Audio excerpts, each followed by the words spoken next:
Apple, all those little consolidations, okay, in the same spot, good volume, and a 2050 cross the upside.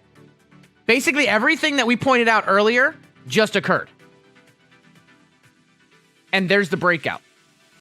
Bear gang till I die, ho. Swooped up the homies and we about to start a sideshow.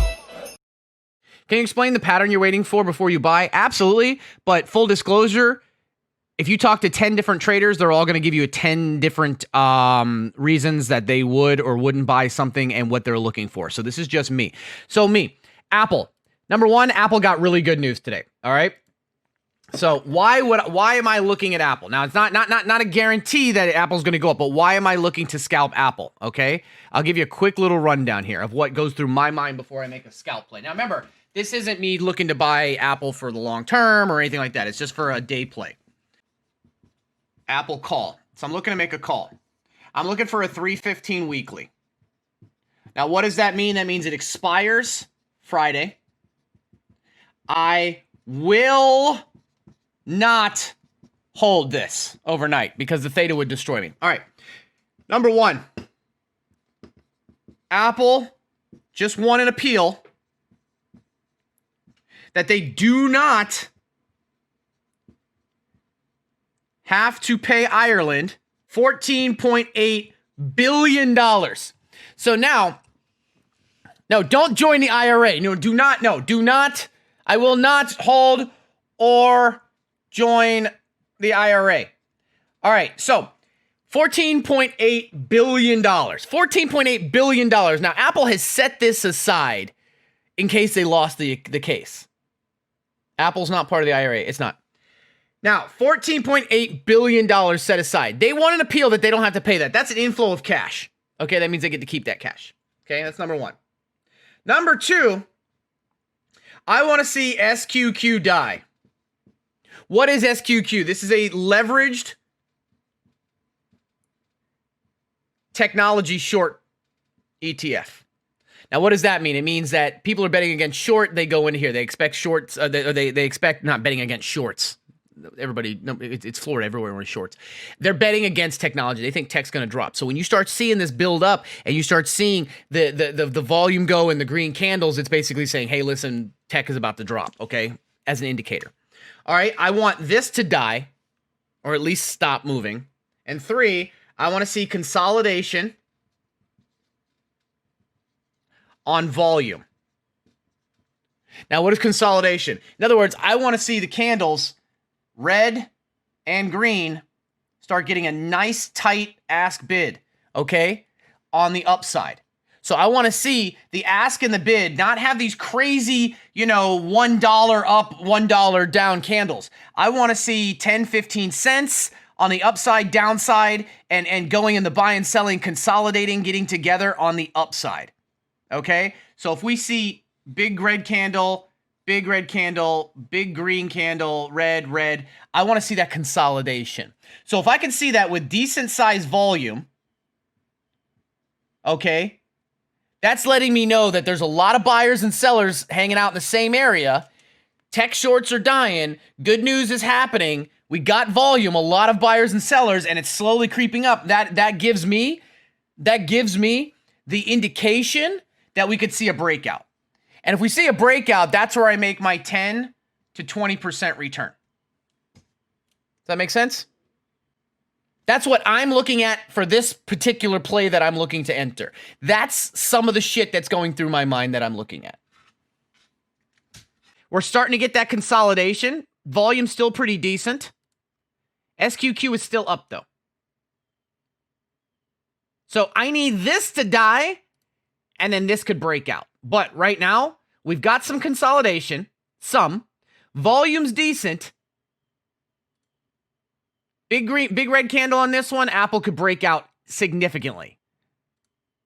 So see what I just drew? That downside, that consolidation. Decent size volume. If this goes red, there's a good chance that this could pop. And that's where the money is. The whiteboard talk convinced me, you the man, Stocky. Convinced you to buy or just convinced you to sub? If it convinced you to buy, that wasn't my intention because there's nothing. No. Oh, to sub. Okay. See, and y'all make fun of my whiteboard. Y'all make fun of my whiteboard. It helps people.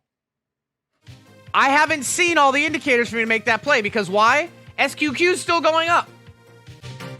If we see tech shorts go away, then it's a possible play for me on an entry. But right now, it's not. Tech is dying right now. How long did it take you to learn this type of discipline, sir? It's not, I wouldn't even call it discipline. These are just things that I look at. I'm a cowboy trader, okay? People come in all the time and say, this is not a proper way to trade. That's fine. I'm more profitable than you for a lot longer than you, but that's just my way of trading. I don't expect anyone else to trade my style. It's a very dangerous game. It's a very dangerous game.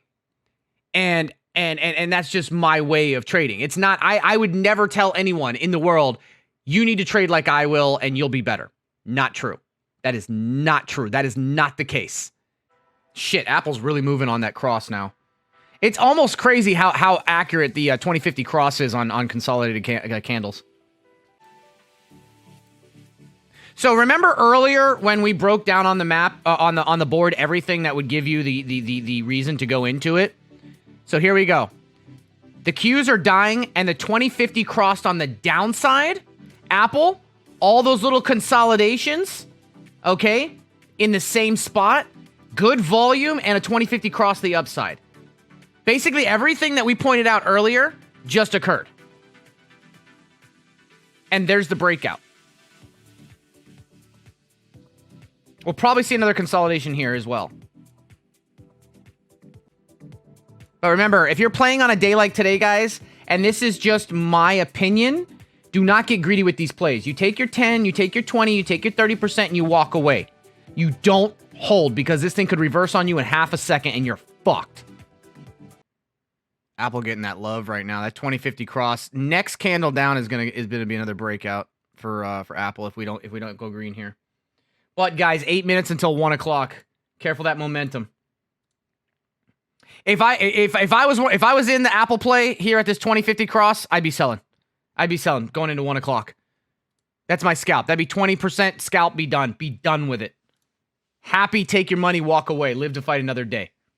Or you could set a stop loss. Yeah, I mean that's true as well. But I'm talking about for people who don't understand. It's kind of like, yeah, sure, Stocky, you say that, but Monday you took a spy put. You took 20%, sold. It went 250%. I'm diamond handsing, bitch. I mean, you do you. But that's the whole point of a scalp. Now, if you want to set a stop loss and let it run, go for it. Once again, guys, if you're trying to play this safe on a scalp and you got in on that 2050 cross, this consolidation is perfect time to get out. Now, granted, we're setting up, if volume starts to spike, we're setting up for a breakout one direction or the other. But if you don't want to test it, take your profits and walk. That's 20% gain, 25% gain in 30 minutes. Boom, money. Oh, he took the scalp. He took the Apple scalp just now, guys. Look at that. Easy $400 in an hour. $400 in an hour right there. My man, he sold. Now, it might pop, but either way, you walked. You walked with profits. I like what you did there. I like what you did there. You took that gain and you got the hell out. You got the hell out. My man. My man, compounding those profits. There you go. Look at that. You sold at the time where you took your profit. My man. Called it, Stocky? Well, no, I didn't call it. I didn't know which direction it was going to go, but I told you this is your out right here. That 1 p.m. after lunch, that's your out right there. And guess what? Guess what? That's not it. Never mind. He took it. There was the breakout. We said breakout, one or the two. You got to be safe. You got to get your profits and walk away.